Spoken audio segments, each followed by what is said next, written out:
और अब व्यूअर्स वक्त है सत्य और तथ्य का। एक जमाना था जब भारत को सपेरों का देश बताया जाता था। जिन लोगों ने हम पर 200 वर्ष राज किया वो इमारतों के बाहर लिखते थे Indians and dogs are not allowed. लेकिन आज उसी देश यानी ब्रिटेन के सबसे बड़े म्यूजिकल बैंड कोल्डप्ले के को फाउंडर क्रिस मार्टिन ने भारतीयों से अपने पूर्वजों की गलतियों के लिए माफी मांगी है। यानी अंग्रेजों की गलती के लिए उसी अंग्रेज क्रिस मार्टिन ने माफी मांगी है।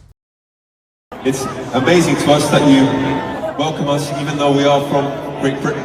Thank you for forgiving us for all of the bad things Great Britain has done and welcoming us to your home. Chris Martin के साथ भारत आई एक्ट्रेस डकोटा जॉनसन मंदिर मंदिर घूम रही है, नंदी महाराज के कान में मन्नत मांग रही है, भगवान श्री कृष्ण के भजनों पर झूम रही है। यह बदलाव रातों रात नहीं आया व्यूअर्स। इस बदलाव की वजह भारत की लोकप्रिय संस्कृति है और बीते 11 वर्षों में इसका जैसा डंका बजाया जा रहा है, बखान हो रहा है, वो अभूतपूर्व है। याद करिए ये लेफ्ट लिबरल्स माथे पर टीका लगाने पर सवाल खड़ा करते थे इस देश में।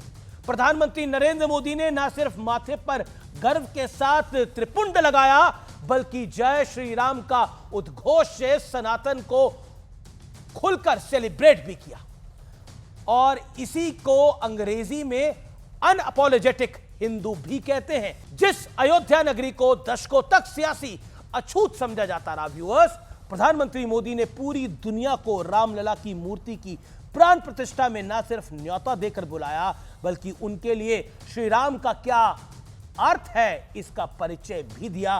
सुनिए मोदी को, आज भी बहुत महत्वपूर्ण है। राम भारत की चेतना है, राम भारत का चिंतन है, राम भारत की प्रतिष्ठा है, राम भारत का प्रताप है, राम प्रवाह है, राम प्रभाव है, राम नेति भी है, राम नीति भी है। आज सनातन का तेज सूर्य के समान दुनिया भर में तेजी से फैल रहा है। प्रयागराज महाकुंभ में चप्पे चप्पे पर इसका सबूत देखने को मिल जाता है। इटली से आई इन महिलाओं को देखिए, इनकी मूल भाषा ना हिंदी है ना अंग्रेजी और ना ही संस्कृत, लेकिन इन्होंने उत्तर प्रदेश के मुख्यमंत्री योगी आदित्यनाथ के सामने श्री रामचरितमानस की चौपाई और श्री तांडव स्तोत्र का पाठ किया।